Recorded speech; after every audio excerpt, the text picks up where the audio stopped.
Hey everybody, it's me, Edward Jones, back with a new video. Third-party voting and Cal Rittenhouse. Now, I'm pretty sure many of you who are in the gun community, we all know who Cal Rittenhouse is. Even if some of you totally, absolutely hate firearms, I'm pretty sure you know who he is. He just publicly announced that he's not voting for Donald Trump, that he's going to vote third party. He said he wants to write in Ron Paul. Now, he's been, from my understanding, shout out to Jeremy at the Quartering. I just got done watching this video and I wanted to kind of get my 2 cents on this situation.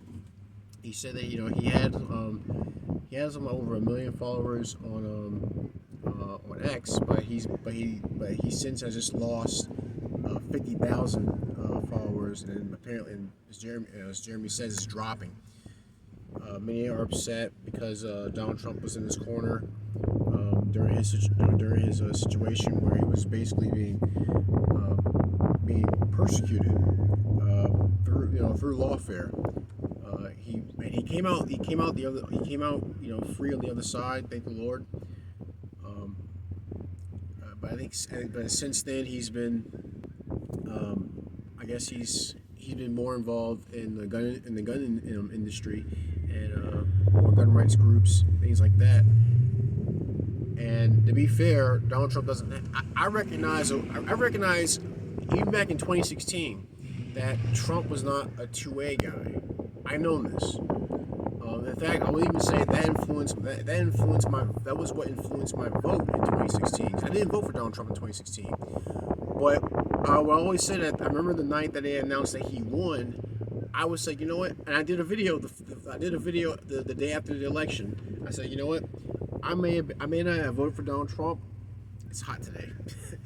I may not have voted for Donald Trump back in 2016, but when I saw the reactions, all the people, all those on the left, how they reacted, I said, you know what?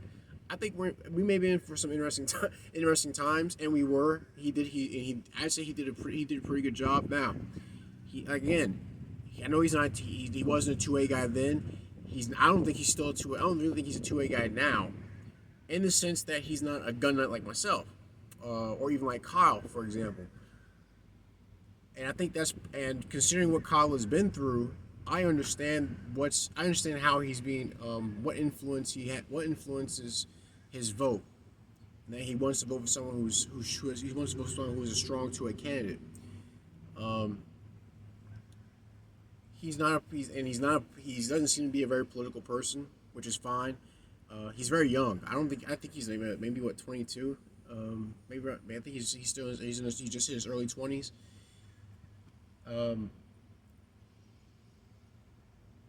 He's going off of principle, which is something that I can't admire.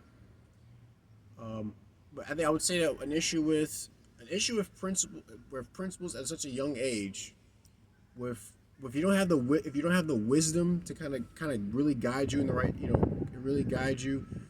down the right path, you could be taking a short-term gain, in exchange for a long-term loss. I think all the court cases that have been won, I think Trump's Supreme Court and federal judge appointments have significantly helped 2A, has significantly put gun controllers on the defense. I think with the freeing up of Twitter, now X, has put a spotlight on all the situations that have occurred where people have been preyed upon when they were defenseless. Further throwing damaging hits towards the anti-2A, the pro-gun control movement. They can't come up. Whenever there's a tragedy, the first thing that gets sent out. The first thing that gets sent out like online is promoting gun control. But people are right to point out that, hey, wait a minute, these people were defenseless, and the attacker didn't care that they were defenseless. They didn't care about the laws. So no one's buying it. it's falling apart. The gun control argument is falling apart, and it definitely fell apart when we see what happened in Ukraine, and it absolutely fell apart when we saw what happened in Israel on October 7th. Couple that with a lot of the court cases that have been won brewing. Couple that with even with now 30 states that are constitutional carry. And some can argue that we're not quite at 30 yet because some states they don't have open carry like Florida. It's a work in progress. It's a work in progress. But I say that we're leaps and bounds where we were back in 2016 in terms of two-way. The availability of firearms currently, they're cheaper, but they are still good. They're excellent quality. The accessories that are out there, the innovation that's still going on. Yeah, I know Glock's probably gonna put out a Gen 6. No, not much innovation there, but we've come a long way. Especially under the pressure that's come from the Biden administration. We've come a long way. Gun control has been taking several severe hits, and all we can do is keep pushing forward. But I see that because now I'm 35 years old. I'm wiser than I was back in 2016. I'm wiser than I was back when I was 21 years old. You know, I was 27 and 20. I turned 27 in 2016. You know, I was much wiser than I was when I was in high school. And trust me, I would say that I was very. I'm still in the sense a single issue voter when it comes to two-way. But I can make compromises when I see that there are other things that are at play that can have greater impact on not just two-way but on 1A, on 4A, 5A, 6A, and so on and so forth. So I don't fault Kyle.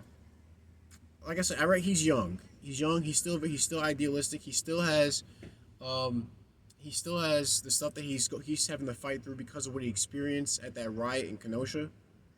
You know, it's a shame that he's losing a lot of support. You know, and justifiably so, because people are right to point out that hey, Trump had your back. He was in your corner. Back when Biden, basically said that he thinks Kyle should be Kyle shouldn't have that rifle. He should be put in jail. Trump had his back. He even had a picture with Donald Trump when he went to Mar-a-Lago. I think a lot of the pressure and a lot of the stuff him being young and idealistic, the pressure to go in one particular direction can get to young people. I mean, clearly we saw that 20-year-old tried to assassinate Donald Trump. So it's understandable how impressionable young Americans can be. But instead of trashing Kyle, if you can get in contact with him, and if you see this video, I think it's best to talk to him, help him understand what the political climate is right now, what's at stake. 2A, I don't think there are no true hits right now that 2A can take. At least in the sense that if Trump gets elected, again, I know Trump's not a 2A guy, but I would say he's done a lot. He's done a lot in the sense of things that have backed up 2A. In fact, even the bump stock ban has been overturned. You know, a lot of things have been coming out on top of 2A, despite the stuff that was done in the past. Even despite the crap that was tried to be pulled by Joe Biden and his administration, it's all falling apart. So I would say don't be too hard on him. He's young. He's still young. He's still a kid. I was there at one point. We were all there at one point, especially those of you who are young and who supported gun control. All right, you were young and idealistic at one point. Don't be so hard on him now because of the decision he said that he wants to make. How he wants to vote. He wants to vote third party. He wants to vote for Ron Paul. I get it. It's a very libertarian based decision. But I'll even say that Donald Trump was right when he pointed out that if the Libertarian Party is not willing to evolve, they can never hope to get more than 3%. I think the Libertarian Party has their own. They have their own to get together. So I'm saying it's more so a small L libertarian move on Kyle's part. But I would say that if someone can get in touch with him, the he needs more he needs some schooling in the sense of how things are currently. But that's just my opinion. What do you think? You think he's a dunce for what he's doing? You think he's standing up for his principles? I mean, clearly he fought hard at one point. He did a lot for two-way. I think he believes he's continuing the fight for two-way with his support of Ron Paul, a third-party candidate, or rather a write-in. But I think he needs to be redirected. The two-way fight can continue. But I think if he pushes more people who could be supporting Donald Trump, push them towards third party, it could alter things in a way that may not work out best for two-way in the long run. But please share your thoughts in the comment section, like, share, and subscribe. If you want to help out with the channel, go to my YouTube homepage and look for the PayPal link and the Cash App link. All donation amounts are appreciated. Any gripes, complaints, send me a PM. I see what I can do to address them. That's my video. Third-party voting in Kyle Rittenhouse. I'm Edward Jones. You guys take care, be safe, stay strapped, and God bless.